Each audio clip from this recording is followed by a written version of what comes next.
ఇది కర్డ్‌తో చేసిన శాండ్విచ్ అండి. దీనికోసం ముందుగా ఒక పావు కప్పు పెరుగు, పావు కప్పు వెజ్ మయోనైస్, ఒక 2 చెంచాలు టమాటా సాస్, 2 చెంచాలు షేజ్వాన్ పేస్ట్ లేదా షేజ్వాన్ సాస్, తర్వాత కొద్దిగా మనం బటర్ అప్లై చేసేప్పుడు రాసుకుంటే సరిపోతుందండి. ఈ లోపల ఒక ఉల్లిపాయి, 2 టమాటాలు, ఆహ్, ఒక క్యాప్సికమ్ సన్నగా పొడవుగా కట్ చేసుకొని స్టవ్ మీద పాన్ పెట్టి ఒక 2 చెంచాలు బటర్ కానీ కుకింగ్ ఆయిల్ కానీ వేసి లైట్గా వేపుకోవాలి. వేగుతుండగా అందులో ఒక చెంచా టమాటా సాస్ వేసి కొద్దిగా ఉప్పు, కారము, పెప్పర్ అన్నీ వేసుకొని ఆ కూరలాగా దాన్ని మగ్గించి పక్కన పెట్టుకోవాలి. అయితే అది పూర్తిగా డీప్ ఫ్రై అవ్వక్కర్లేదు. కొంచెం కచ్చా పచ్చగా ఉన్నా కూడా పర్వాలేదు కూరగాయ ముక్కలు. అయితే ఇందులో మనం బ్రెడ్‌ని 4 బ్రెడ్‌లు తీసుకొని దోస మేకర్ మీదైతే 4 ఒక్కసారే అవుతాయన్నమాట. కుక్ అయిపోతాయి ఫాస్ట్‌గా. మన శాండ్విచ్ మేకర్‌లో కానీ, మైక్రో ఓవెన్‌లో కానీ చేసుకోవచ్చు. పాన్ మీద కానీ చేసుకోవచ్చు. ఇలా కంఫర్టబుల్‌గా ఒకసారి ట్రై చేద్దామని దీని మీద ట్రై చేశాను. చాలా బావుంది.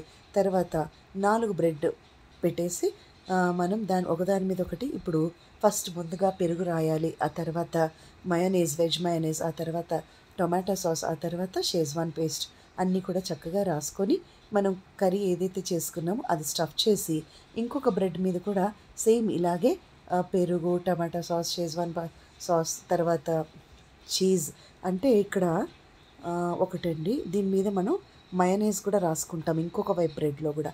అయితే ఈ కూరగాయలన్నీ వేసిన తర్వాత కొంచెం మనకి చీజ్ స్ప్రెడ్ లేదా కొంచెం మొజరెల్లా చీజ్ లేయర్ కానీ లేకపోతే 2, 3 3 రకాల చీజ్ కూడా కలిపి పిల్లలకి క్యాలరీస్ బట్టి మనం స్టఫ్ చేసి పెట్టుకోవాలి.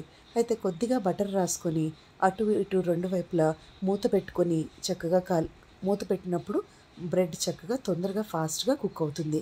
అటు ఇటు 2 వైపులా కాల్చుకొని ఆ తర్వాత సిజర్ తీసుకొని బ్రెడ్‌ని 2 పార్ట్స్‌గా కట్ చేసుకొని సర్వ్ చేసుకుంటే చాలా చాలా టేస్టీగా ఉండే ఈ కర్డ్‌ది శాండ్విచ్ అసలు తప్పకుండా మీరు ట్రై చేయాలి. దీన్ని ఎట్టి పరిస్థితిలో మీరు మిస్ చేసుకోకూడదు.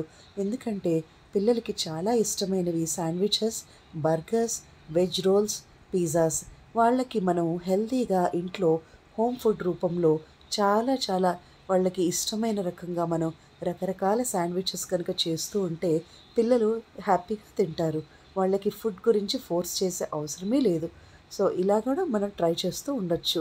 అయితే ఇందులో ఇంకొక విషయం అండి, ఒకవేళ కనుక మీకు ఈ రెసిపీని అన్‌కుక్డ్‌గా తినాలన్నా కూడా చుట్టూ ఉన్న బ్రౌన్ కలర్ ఆ పార్ట్‌ని కట్ చేసేసుకొని ఒకవేళ ఫ్రెష్‌గా వచ్చిన బేకరీ నుంచి వచ్చిన చాలా ఫ్రెష్‌గా తయారైన బ్రెడ్‌కైతే ఇవి పచ్చిగా కూడా మనం అన్‌కుక్డ్‌గా కూడా తినొచ్చు.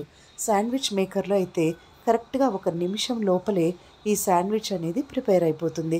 తర్వాత మైక్రో ఓవెన్‌లో చక్కగా టెంపరేచర్ కరెక్ట్‌గా పెట్టుకుంటే బాగా కుక్ అవుతుంది. ఎయిర్ ఫ్రైయర్‌లో కూడా శాండ్విచ్ చాలా బాగా కుక్ అవుతుంది. ఇలా మనం ఆప్షన్ ఏదైనా పర్వాలేదు. లేదంటే ఇండక్షన్ స్టవ్ మీద కొంచెం డిఫికల్ట్ కానీ మన గ్యాస్ స్టవ్ మీద అయితే కరెక్ట్‌గా కుక్ అవుతుంది.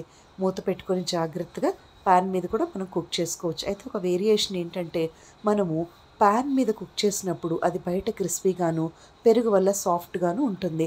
పెరుగు వేయటం వల్ల ఒకవేళ బ్రెడ్ కనుక ఫ్రెష్‌గా లేకపోయినా కూడా ఆ పెరుగు ఈ బ్రెడ్‌ని మెత్తపరుస్తుంది. అంటే సాఫ్ట్‌గా ఉంటుంది. తిన్నప్పుడు చాలా చాలా టేస్టీగా ఉంటుంది. అలా అని మనం ఓవర్‌గా కర్డ్ ఏస్తే అది బాగా నరం అంటే బాగా సాఫ్ట్ అయిపోతుందనమాట. మనం చేసేటప్పుడు కొద్దిగా కేర్‌ఫుల్‌గా ఉండాలి.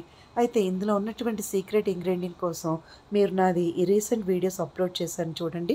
మయోనైస్ సాస్ అంటే ఈ వెజ్ మోమో సాస్ అని చెప్పి పెట్టాను. దాన్ని తప్పకుండా మీరు ఒకసారి చెక్ చేయండి. ఏమీ లేదండి, బ్రీఫ్‌గా చెప్తాను. మీరు కావాలంటే అది కూడా చెక్ చేయండి.